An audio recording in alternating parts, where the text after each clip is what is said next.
this session is deals with strategic meeting the needs of our language second language learners in the community. So L's in the community, workforce challenges and needs. And so I'll go ahead and turn the panel over to Dr. Castillo to moderate. Thank you. So I'm Dr. Catalina Castillon. I am a professor of the Spanish and the director of Mother Languages at Lamar University. And I'm fascinated by this panel. I really want to learn from you because let's face it, you are the people who are going to hire my students, those who graduate from Lamar with a degree in Mother Languages. And many of my students go into teaching also, mostly high schools, which means they also are going to be the ones teaching the language to those who will work with you all, or some of them go into the workforce to work as translators, which is my understanding that it's needed also in your fields. So I'm really excited about hearing what you have to say. And I would like to please start by you introducing yourselves. I know that Teresa here, Teresa Rocknick, is project manager of Greer Construction Services, LLC. I know that David Pipkins is the CEO administrator of Kate Disman Rehabilitation Hospital. I know that Chrislyn R. Davis, who is APD, congratulations, MBA and HRPM, Chief of HR Officer in the Spindletop Center. Yes. And I know that Amber Hawk is the owner of Zero Ice Cream. So as you see, there is a wide range of representation in different fields, but if you could please do a little bit more of an introduction to explain what exactly your role is in your different areas, and then talk about language diversity in the workplace in your context, please. And we can start in any order. Are you still shaking? I think I'm okay. I think I can handle it. I think I can handle this. I, like she mentioned, I work for a company called Brewer Construction. I manage large construction projects. Specifically, I work in the industrial sector. So I manage multi-million-dollar projects in primarily in petrochemical settings. So from that perspective, what I do is I deal with subcontractors who are the primary employers of the bulk of the laborers who are working on our site. Additionally, though, I'll have my own crew of people that might include quality professionals, safety professionals, superintendents, as well as our own set of laborers who are going to help with site management, that sort of thing. From a language perspective, from just a very brief overview, we will see a lot of people who are Spanish speaking, and so we have a lot of, the implication for us is a lot of safety issues that we need to manage that. So I think that's why I'm here in terms of where it touches on us, for us, is from a safety perspective. Thank you. Hi. My role as a CEO and administrator, I deal with a lot of senior leaders during the course of the day. I'll deal with either the therapy manager or the HR manager or the nurse manager, the director of clinicals, run the gamut on the type of sort of discipline I will interact with those. And our hospital is a 27-bed facility, so I'm also small enough to directly interact with a lot of the staff that's provided the direct patient care. So as you can imagine, the language barriers could cause issues with the delivery of the healthcare, both on the staff interacting with each other. Say I've got a nurse that's doing shift change, giving a report on patients. There could be a barrier there. But more specifically, the delivery of the healthcare in the patient's room. Say, for instance, we give a discharge order to a patient. It's not about what we say, it's about what they understand, right? I mean, we can say we speak Spanish or Chinese or Vietnamese all day long, right? And we can say, yeah, we checked the box on delivering this message, right? But was the message received? And what are the consequences in healthcare if that message isn't appropriately received, right? So that's some of the challenges that we have, both from, it can also be in the training aspect, right? How do we train nurses? How do we train therapists? How do we train, the different administrative roles within the hospital? So there are a lot of moving parts in the diversity of language and the diversity of cultures that you may see within the context of a healthcare environment. So that's kind of one of the things that from the perspective of the symposium, that's probably where I would look at it. Good afternoon, Chief HR Officer at Spindletop Center. We do a lot of work within the community with individuals with developmental disabilities, substance abuse, mental health, etc. In our world, we definitely confront that challenge every day. We have translators in our ECI, early childhood intervention, for those children that are diagnosed early with autism, Down syndrome, cerebral palsy. So to have therapists and other professionals that are bilingual, and similar to what he said, making sure from a HIPAA standpoint, if you're translating, or is it translation word for word, or is it just an overview of what you're saying? Because there is a lot of legal ramifications as well as ethics involved. Staff training, NEO, making sure that people are onboarded, that the materials provided in English and in Spanish, that any of our materials that are printed, and just having cultural diversity training, not just be a PowerPoint, but actually be a way of life. And that when people interact with each other, that respect and professionalism is mandated. It's not a choice, it's not an option. So previous to here, I worked at Fiesta Mart in Houston, and where being bilingual was mandatory, and being able to relate to different cultures and their frame of reference and what challenges, and making sure you make that culture within the organization suitable for everybody and not just for the primary market. So it's definitely something that it's high on my lens and making sure we're always doing the right thing. Good afternoon. As Dr. Castillon said, my name is Amber Hawk. I am a business owner here in Beaumont. My husband and I own Sub-Zero Nitrogen Ice Cream. It is just a retail franchise for ice cream and yogurt. But my profession is that I am an assistant campus director at Bob Hope School in Port Arthur. It is a 95% Hispanic population. And this is my 10th year in education. I've been, my bachelor's degree is in Spanish, and I have taught ESL. So my perspective as a business owner is very different because of the choices I've made as a career. And so I understand diversity in the workplace and with languages a little bit different, and kind of look at that when we're onboarding people and doing training and teaching them. So what I've found here in Beaumont, we don't have as much language diversity as we did we had a second store in LaPorte, Deer Park area, and so all of our employees there were bilingual, and so we have since sold that business, but that was a new experience for me as a business owner to be able to look at it in considering a lot of these things with language. So I thought that I was very culturally and linguistically aware of some things, but that taught me a lot in that as well. So I think business owners have a lot to learn about being sensitive to the language needs, not necessarily just in printing materials and training and all of those things, but also building the confidence in our employees to be able to communicate and gain those skills that they need to be successful in the workplace. So that's what I saw, is a lot of fear sometimes with trying to acquire a job, or feeling like they had the language to be able to do the job effectively. So training in that way. Thank you. So what I gather is that you are talking about diversity and the need among your workers to understand cultures, different cultures and languages.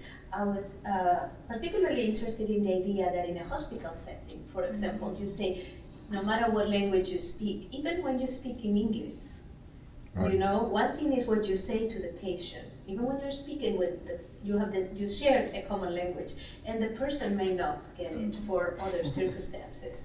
So with that in mind, I would like you to discuss, please, those challenges in the workplace referring to second language learners. What will second language learners may face? Let's say that then you hire somebody whose first language is Vietnamese. Thus, English would be the second language, or vice versa, you know? Do you have any experiences with that, with professionals who are second language learners of English? I do, and there, it's a matter of clarity, and again, it's not about what we say; it's about what they understand, right? So what we do is we use a lot of the active listening techniques, right?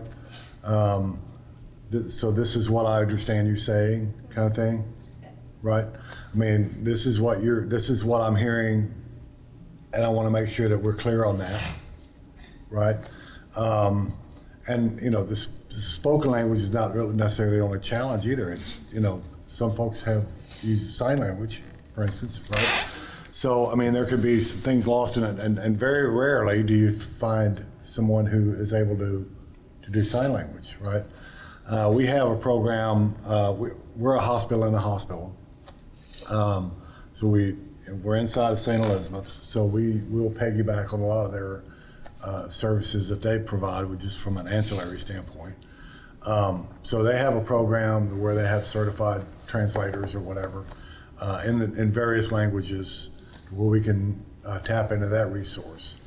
But when you're talking about, you know, English as a second language, I mean, there are specific challenges because in healthcare you get a lot of international collaboration. Philippines, for instance, specifically for nurses, right? So you'll have a lot of those the language barriers, the overall cultural barriers that you'll see. How close you get to people, those types of things, right? The pace of your language, kind of thing. So it really centers around not so much about what I say, but what you understand.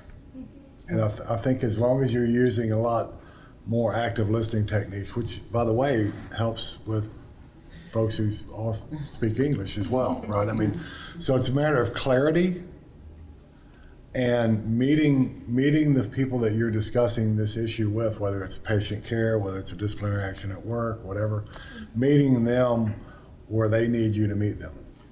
One of the things that we have to do is empower people when they first come onto a job site to, we have to give them the kind of the, for lack of a better word, cojones. Sorry, I work in construction. We don't have classy words sometimes. But we have to, when they come on a job site, we have to tell them, right now I need to tell you, if you don't understand something I have said to you, you have to stop me. If you need translation, you get someone. I understand you speak English and you're able to get by, but if I'm speaking too fast, you have to stop me. Right. Your life can be affected. There's in our world, what we do, construction work is dangerous and dirty and it's hot. Your life can, people die in construction. It happens on job sites. It's just the nature of the work that we do. And so I am telling people all the time, even people who speak English, if you did not understand something I said, you stop me. Do not let me keep going. And we're constantly, what does that mean to you? But especially with people whose language isn't English, or first language isn't English, because we oftentimes, yes, this happens. We get the head bob, and we have to, don't do this at me. Tell me what you're hearing. And so we do a lot of the, kind of having to pull it out of them. But we find that we get the best results by establishing up front, it is okay to tell me you don't understand. I would rather you tell me you don't understand up front than you tell me when you're dead, because you can't tell me when you're dead. And so it's essential that we give people that kind of that security up front.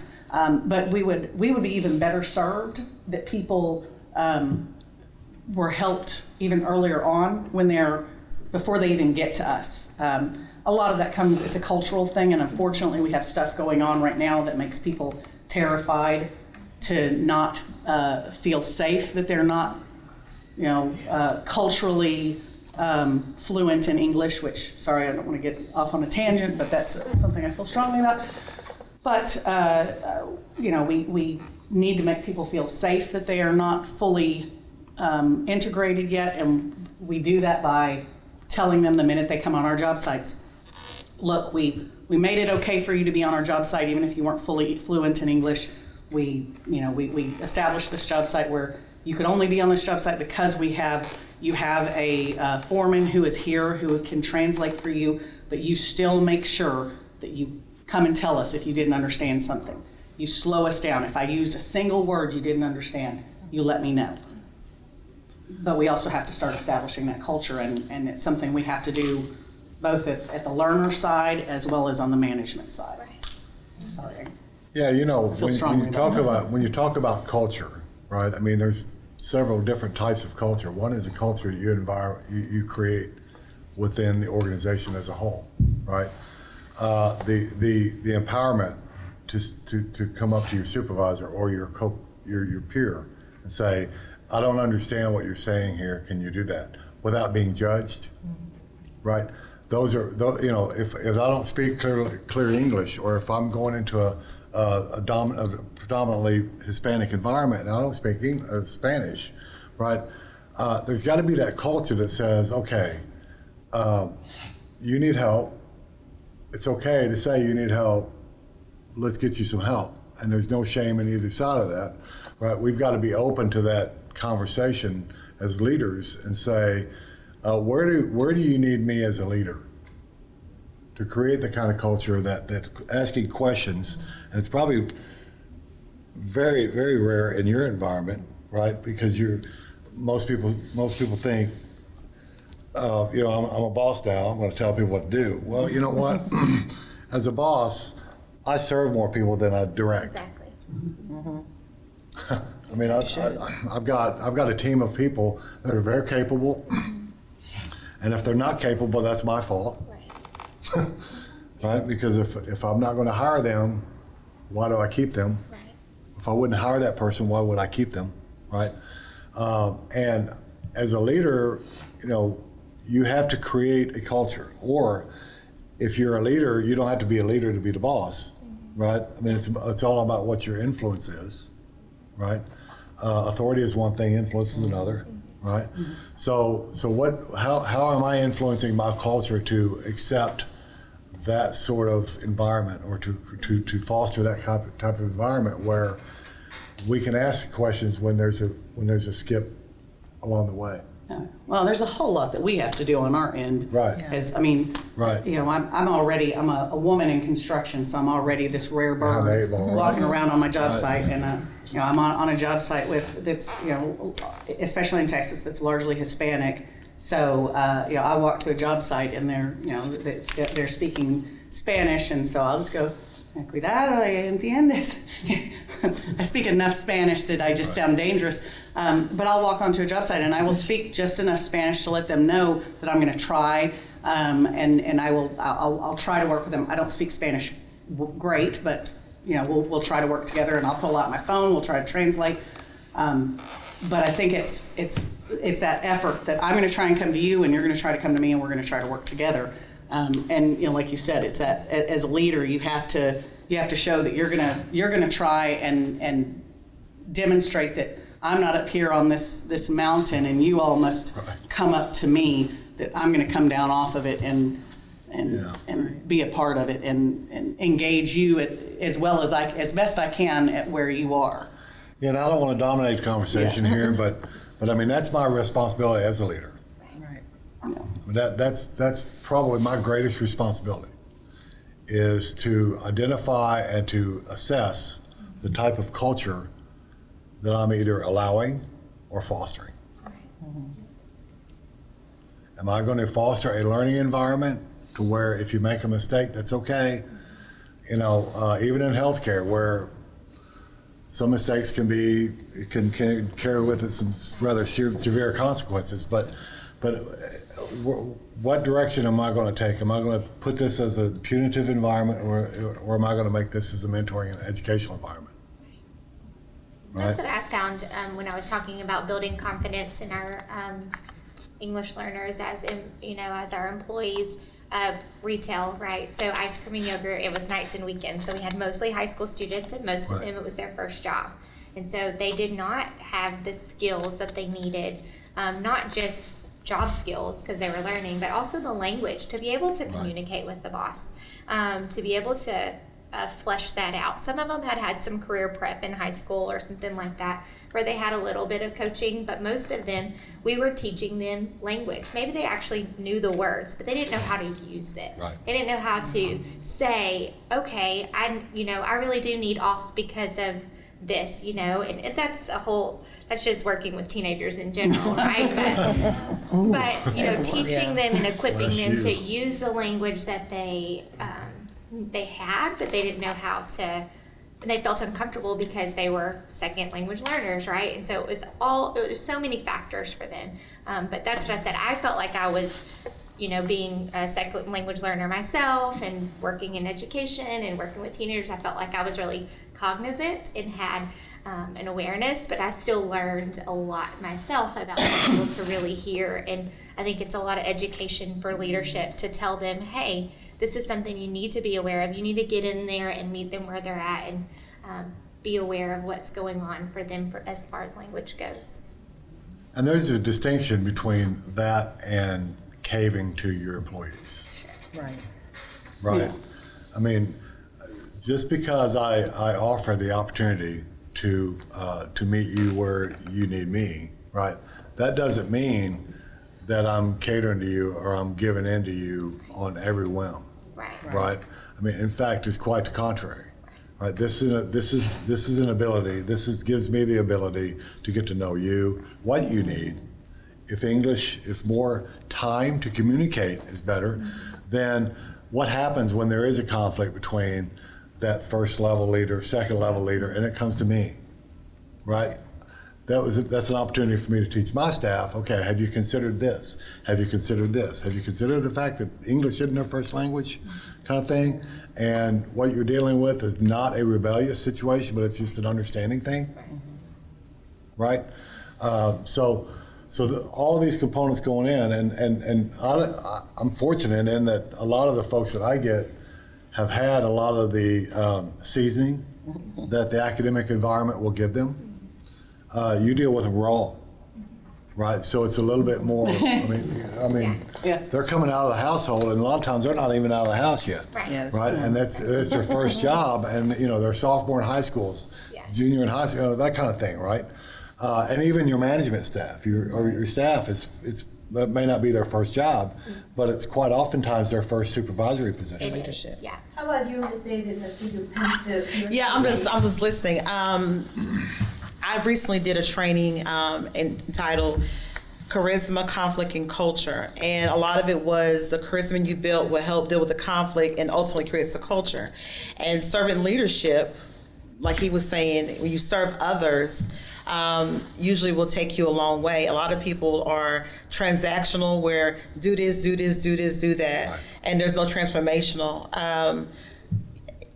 When there is the conflict, I look for my Title VII accommodations. Have we done everything? Have we given our supervisors the tools to be successful?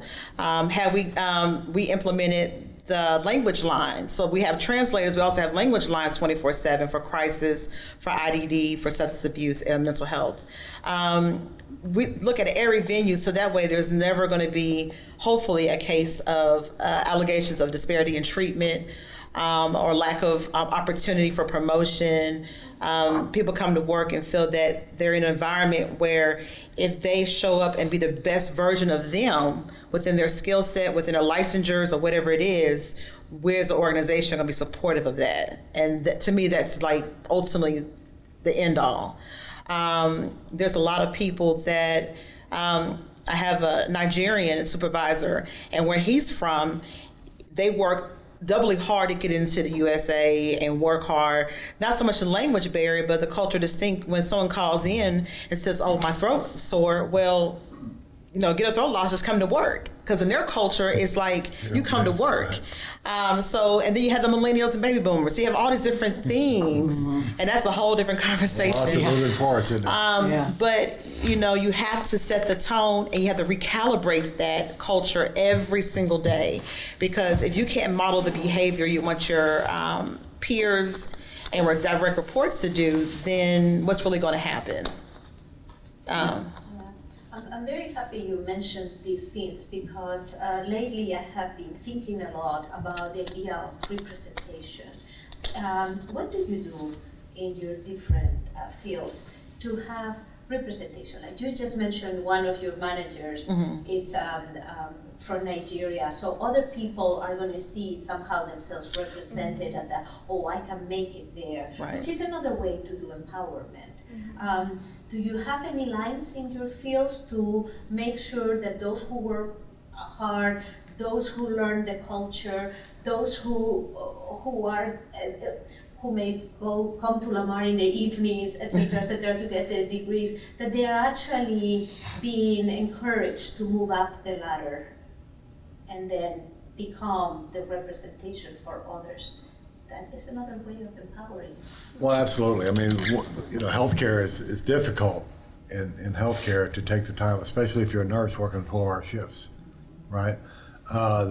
You work the way we have it set up with our nursing staff is you work 3 shifts this week, 4 shifts next, right? So it's kind of hard to get an academic schedule built into that. So we do what we can with it within the concept of business operations to encourage that, right? I mean, I'll support whatever. If it means somebody will pick up 4 hours of your shift during these 2 days to go to school, fine. I mean, that's right. I mean, my responsibility. We've got to make sure that we have the shift covered. We've got patients, we've got to take, all that stuff, check the box on that, fine, right? But it's, again, it really involves what they need out of us rather than what we need out of them. As long as all the needs are being taken care of from a patient care standpoint, honestly, what difference is it to me if it's them there or somebody else? And if I can take that approach and say, if you want to fill in for this person, fine, that's good teamwork. Right? I mean, that's good teamwork and it advances their life, again, which is part of my role as a leader. Yeah. Right? And, you look, one of the biggest impacts that you can make is to look at somebody's skill sets. Just help them develop their skill sets. Yeah. And not putting limitations in their way. Yeah, it's funny on the issue of representation. The reality is, especially in construction, our industry has, we've aged out a lot. The reality is that the construction industry for a long time was, anyone that was in management was old white men. And that's the direction I was thinking. And they've all heavily retired, and so they were all my dad. I went into construction late. I graduated from Lamar in 2013. I was in a different industry. Went back to school and decided, something that I had grown up in, and then I went in a different path, but it was something I always loved, wanted to go back into it. And so I was this weird middle-aged woman who wanted to go run construction projects. But this industry needed me because there is a shortage of people. Exactly. And as a result, because all the old white dudes are dying, I don't mean that in a mean way, but it's true. The reality is that the industry needs more people. And so there is this kind of egalitarian opportunity. And so I have, been on job sites where, we are seeing more women coming in, we're seeing more women of color, we are seeing more people of color. So I have more Latinos, more African American, more, like I said, more women. So there is more representation in that sense. I would not say so much the transgendered and homosexuals. I'll be honest, construction is not quite there yet. It sucks. We still have a little ways to go. I'm way more progressive than a lot of my industry is, but we'll get there. I'll keep pushing them along. But the point being, there is just a shortfall of people. And so at some point, the buildings have to keep going up. And so we don't get to be picky anymore. And I got asked to come speak here at Lamar last year to a student, the Construction Management Student Association. And they asked me to come talk about diversity. And so I went in and I said, I won't use I'll use the cleaned up version. It was the why you should give a bleep about diversity talk. Because I figured I was talking to college students, they wouldn't mind if I cursed a little. And I said, and this is not for the students here of color and for the women. I said, this is for all you white dudes in here. And they were all like, what? And I said, here's the reality. There's not enough of you. You need the rest of them because you can't run these jobs on your own. You need the diversity because you need more people. Maybe the key word there is inclusion. Yes. Yeah. And instead of diversity, in that way you include. yeah. And yeah, that's the reality is you just can't exclude. It does you no good because you're only hurting yourself at that point. And really it's at this point, it's just becoming more and more that you're only hurting yourself if you keep looking at what someone looks like or what they talk like or what their accent sounds like. If they can get the job done, if they are effective, if they are a hard worker, that's what you're going to have to measure them by. Right, at the end of the day, you have to ask yourself, what difference does it make? Yeah. Can they do the job or not? And if they can do the job, let's do it, right? I mean, Yeah. So if I may ask, what kind of things do you do to help with the challenges you encounter? You talk about active listening, empowering people. Do you actually have anything in your structure? Do you do workshops, to empower people? How do they know that they can ask or they can say, I'm sorry, I don't understand? Or how do you help them, in the case of the teenagers, to break that cultural barrier? Because, and the word culture has been mentioned several times with the different meanings that the word culture could have. And one of them, for example, that deals with communication barriers, which is our main topic here. I tell my students when they want to be teachers, you have to be aware of that. Sometimes it's just body language, which is something you mentioned. I said in the United States, when a teacher is scolding elementary students or wants their attention, they say, look at me. right. You should not, in many Hispanic cultures, a sign of respect, you don't look at the person on the eye, you are respectful, so you look down. And in other cultures, just like, I am listening to you with all my intent, I don't even dare to look at your face. So that's just one example. But I wanted to know what exactly do you do to help with these kind of challenges? I'll just say we definitely, when we did our interview processing, we, communicated that from the beginning, that we were going to be kind of off-site managers because we weren't on location since it was a couple of, an hour away. But the management that we would hire would be available, that we would be available at, if needed. And so I think communicating from the beginning your availability to be willing to meet them where they're at and to be able to communicate with them regularly, keeping that open door of communication and actually following through with that was very helpful for us. And then once we did make hires, we did a lot of training at the beginning, again, reiterating that and just keeping that communication open where, like I said, knowing that they were high school students who were struggling with language some, or, just did some extra trainings and, made sure that they felt confident. And it was really right after we hired our first English learner that we got a whole bunch of applicants right after that of other English language learners. And so I was really excited to see, it was like we opened a door that they didn't know was going to be available. And so it was kind of heartwarming, but also sad, because I wanted it. It was like, that's the world we're in, right? Where sometimes they don't feel like that door is one that they can walk through. And so, but yes, once we got a lot of new applicants in, just kind of the same thing over and over, giving them that training and helping them understand that we were aware of their fact that they might have struggles in language, and then available to communicate with them as we needed to. We, very similar, from day one, we post bilingual, highly preferred, even give incentivize that as an incentive pay or as a stipend, if you will.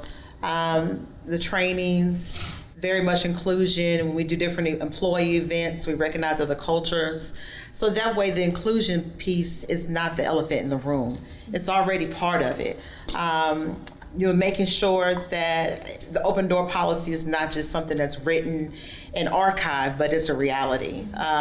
They feel empowered to go to any supervisor of any situation. How minute it is. Hey, I couldn't, hear the last training that was via web, or do you mind if on Cinco de Mayo I take off, or just it's the little things, and having career ladders and things in place where it's open to everybody. You apply, you meet these metrics, performance evaluation, no write-ups, et cetera, you can apply for the next level. So that way it's based on your worth ethic and your merit, and not on the color of your skin or anything Title VII driven. And then we recently did that within the last 6 months, because historically that wasn't there.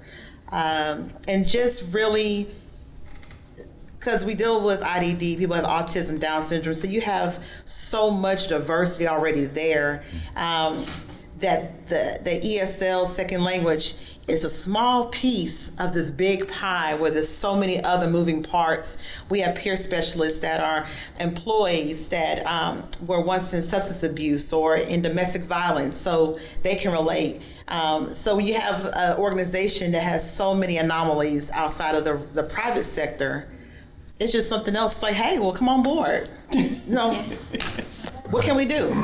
Right. How many boxes are you checking? Yeah. So from our standpoint, we use HealthStream predominantly. I mean, that checks the regulatory box, right, on the annual CEUs, the annual requirements on, patient abuse, diversity, workplace violence, all those types of things that you have to just do on an annual basis.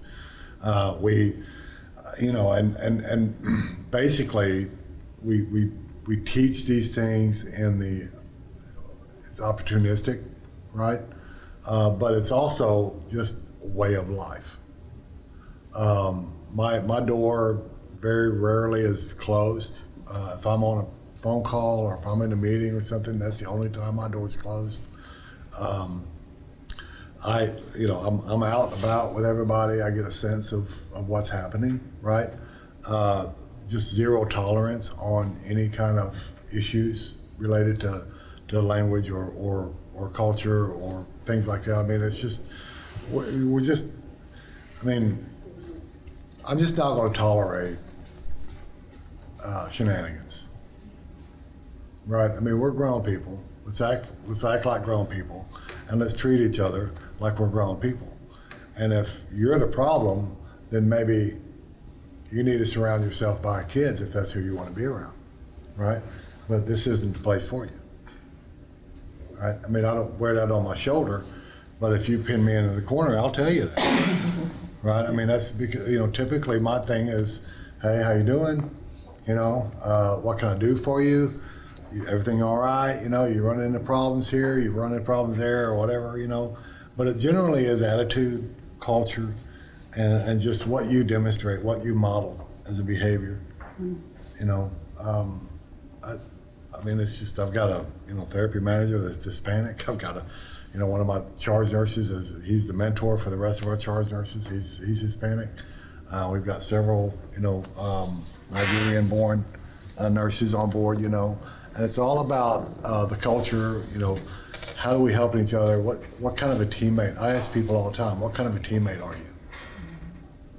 You know, when's the last time you needed something out of a teammate that they didn't deliver? I get hardly ever, right? I mean, so that's reinforcement to me that anytime we have any issues like this, I mean, we're helping each other, we're picking each other up. We mentioned the classes, like in construction, we don't do that kind of Right. stuff. We don't have, You don't have you know, that we think of that as requirement. like, that's kind of touchy-feely stuff. We don't do that kind of thing. It's just, we have safety classes, you know, we'll have safety meetings. That's, Right. you know, we do that kind of stuff. Safety is very important, but we don't have like, we're gonna learn how to work together. No, we just, we're gonna have a meeting about our feelings. No, we don't do that. Quite the opposite. No, we're not interested in that. We don't have feelings on job sites. There's no room for feelings here. But one of the things, though, that does happen on job sites, one is this kind of consciousness of culture. We're very aware of the fact that when holidays come, half of our crews are heading over the border. So they're all going down. So if we have if New Year's Day is on Tuesday, we won't have any, and we're supposed to be working Monday, we're not gonna have anybody working Monday. They're not showing up, everybody's gonna call in sick or just not be there. So we are better off to just not plan on working Monday. Instead of calling and berating people or creating an unsafe job site because we have a few people show up and then trying to make them work, we are better served to be aware of our job sites, you know, their personal culture. So kind of that cognizance. But the other element of it is that we, you know, as far as safety goes, we'll have these safety lunches. So if we hit 10,000 hours and no one's gotten hurt, we'll go and grab, you know, buy a bunch of pizzas and bring them out to the job site. And I'll eat lunch, you know, out there with all the guys, and I'll go sit with, you know, a bunch of laborers. I'll go, you know, grab my pizza and sit on the ground with the guys, or, you know, sit on the side of a trailer with them, and you know, BS with them, and we'll talk about something. And you know, if they don't speak great English and I don't speak great Spanish, we'll kind of hobble through a conversation about something. So we're not going to have these, you know, nice meetings where we're going to earn some credits but we're going to have these moments where we're going to connect as human beings. Right. And they're going to know, and I've had guys who will come into my job site trailer who are, you know, a $10 an hour laborer who's only on my job site for a few weeks, but he's had an issue come up. He doesn't even work for me. He works for one of my subcontractors. Right. But he's had an issue come up and he doesn't know who to talk to. I have had it happen. Where they come in and they're like, this is going on and I'm afraid something's going to happen. And that only happens because you go out and you connect with people as human beings and not as you are cogs in a machine that Right. must build my building. Right. Must build building. Yes. Must build building. Yeah. But it's You're a disposable cog, and I don't see you as a human, but I see, you know. Well, you Okay. brought up a point a while ago, and we were talking about not coddling to people, right? I mean, that's not coddling to them, but it's understanding. Yeah, Right. I mean, okay, the first of the month, they're going to go home, yeah. what they consider home, right? They're going to go home for the weekend. They'll be back Wednesday, and they'll be more excited to be back Wednesday if we don't make a big deal out of Monday. Yeah. Well, essentially, it's a form Right. of collective bargaining because at Right. some point, Yes. if they're all gone, Right. What are you gonna do? you could fire them all, and you got nobody on your job site. Yeah, but it They may not also, have organized and made placards and marched around your job site, but they have effectively collectively bargained. yeah, and it really, I mean, it wants them, I mean, there's a motivational factor there, right? I mean, when you accept the fact that there are certain things going to happen in certain cultures, right? And you just know. I mean, there's no reason to make a big deal out of it. Okay, fine. Most of them would be happy to work Saturday instead Oh, of yeah. Monday, right? Oh, yeah. So, okay, then fine. Yeah, that's what we do, is Right? I We mean, know we they're get not- our productivity out of the system, right? Yeah. But we still make those Goal connections. accomplished. It's with a them. matter of cultural priorities, is family. Right. That's the whole reason to be Right. with the family. Right. And as you said, as a leader, if you understand that, Right. That's, I mean, they're not that's where it going is. out there to do bad things. No, they just Right. want to be with the family one more day. Yeah. Well, and if you demand they come back, sometimes they come back and they're all going to be dehydrated because they came back too soon. Yeah. And they're all a little still. Yeah. They came back with a little just too much say alcohol unsafe. still into them. You know. Hey, look, it's I get it. Back to life. I enjoy my tequila as well. Right. I get it. It's we all want to have a good time when we're with our family, and when we make them come back too soon and we put that undue pressure on it, we create an unsafe situation. So we have to.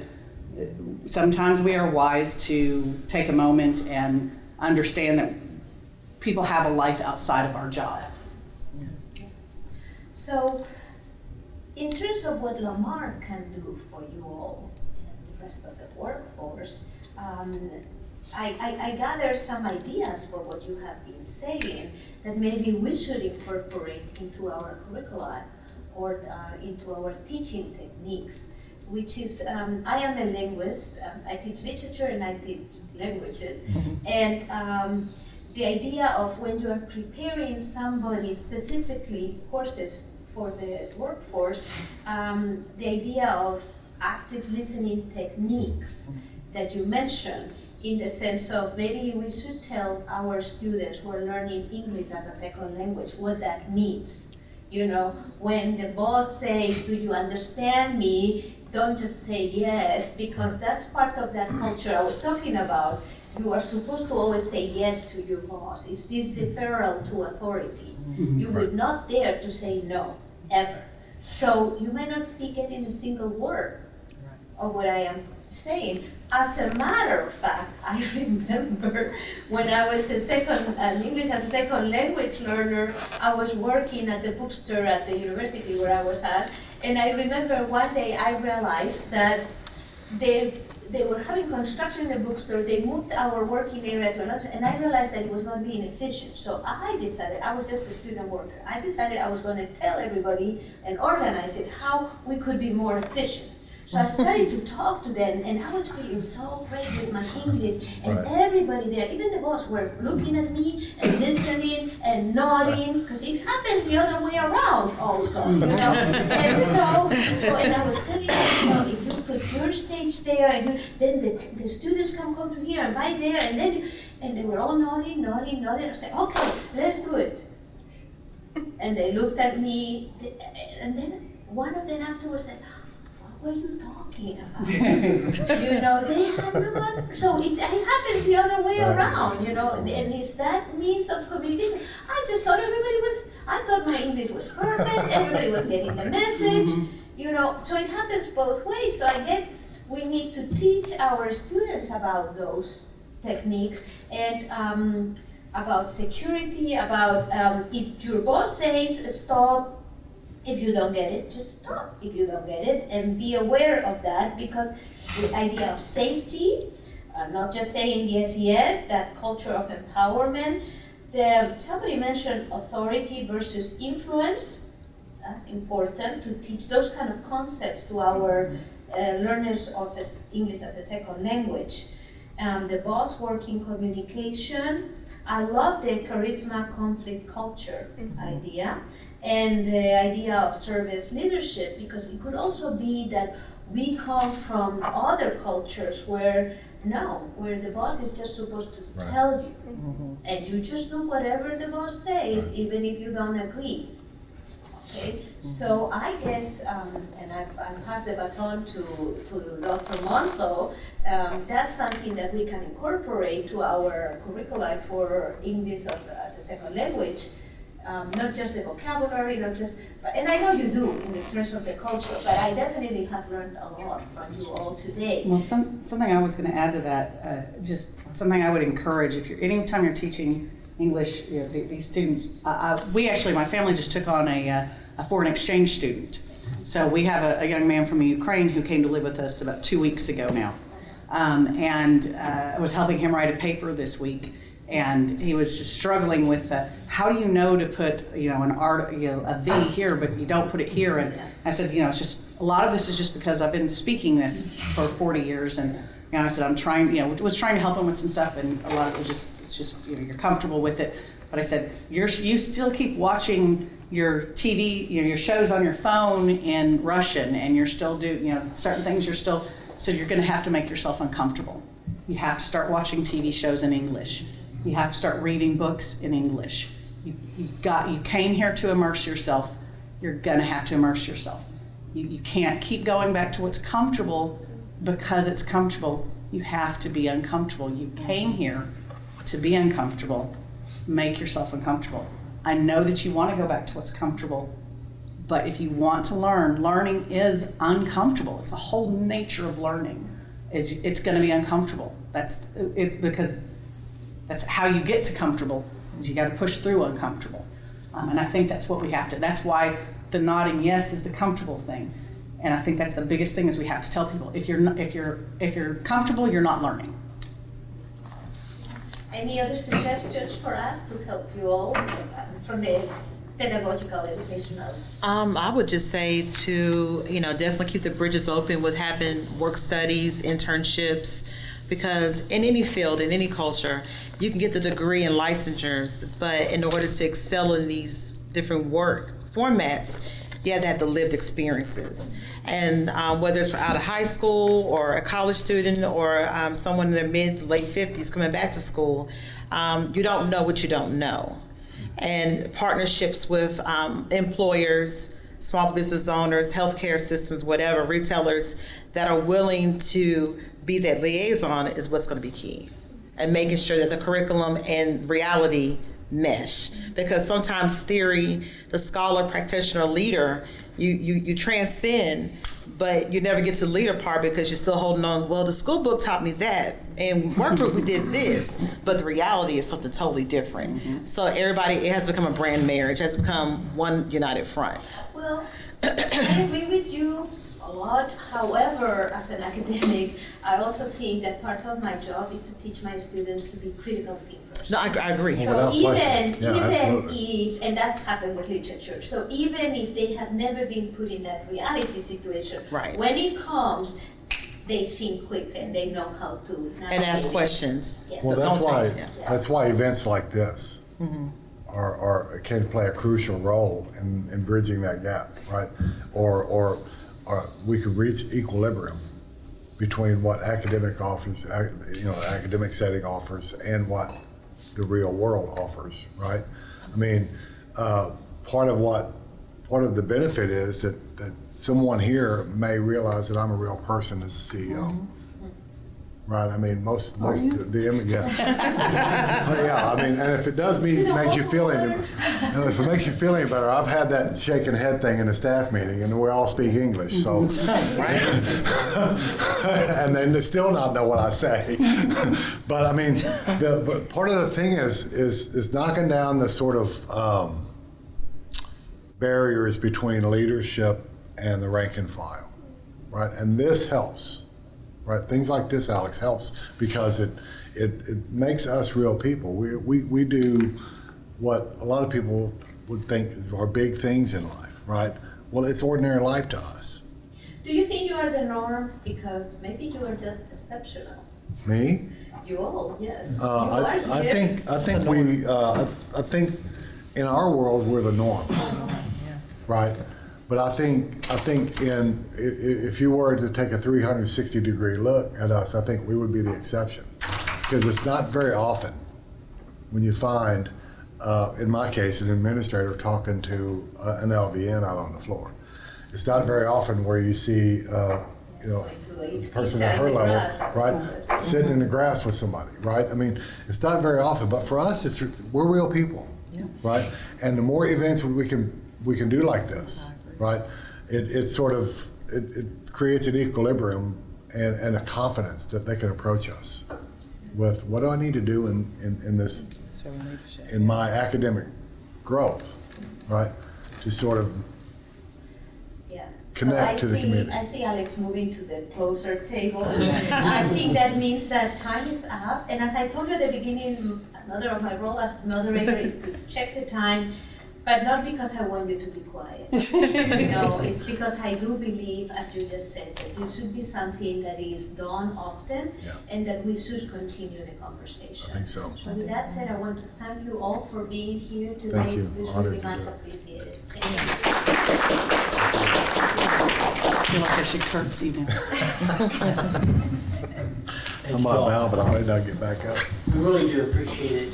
Several semesters ago, I taught maybe 10 nurses from Puerto Rico that came in, Right. but they were not successful in learning the language. And they had gone through a slow process of not being nurses, to just basically being CNs. And when they had come here, several of them had bought houses and cars and furniture. And then a few months later, they lost a couple of dollars off their salary. And then a few months later, they lost some more dollars off their salary. But the workforce had done, they gave them some classes and sit at the computer and practice English. And then at the last minute, these nurses came to me and they were so angry. They had 4 weeks to learn English to a B2 level. Oh, Jesus. Or they were I gonna don't lose even their speak visas. English. It was like, so we had tears, we had crying. Sometimes they got up in the middle of the class and slammed the door, and I'm like, my hands are tied. But what we were trying to do is move them, move them 12 points, Right. literally, in 4 weeks over the TOEFL. And I think that's really, a big point here that we're talking about. Some of you work with adults, and maybe they're not losing their salary; they're just not getting the salary, right? And this is about the pathways. How do we get into those pathways? How do we open up the doors so the people who can't speak, they can't interview? What are we doing to give them access? We need them. Right. They have the expertise. When I first started working here, one of the students was a psychologist from Costa Rica, and she was cleaning the houses. Right. Right, brilliant lady, Right. licensed in Costa Rica, could have been making really great money, but she worked cleaning someone's toilet for a few dollars, and that was her deal. And so, how can we create the path? What can we do to make a connection with the workforce so that we create pathways not just into management, but into jobs, into places where they can open up the community? And you mentioned that once you hired somebody, well, then the door opened. And last week at Rotary, when I spoke, one of the business owners said, yes, once I hired somebody that spoke this, then all this population started coming in. Right. So in retail, this is an important aspect, but healthcare as well, right? Access, being able to render better access through language is important to us. So we're very, very happy that you've come. We do want to continue this conversation and think about how will we do this and what strategic ways can we reach our community and help those people function better. Thank you again. Thank you. Appreciate Thank it. you. Thank you. Thank you very much.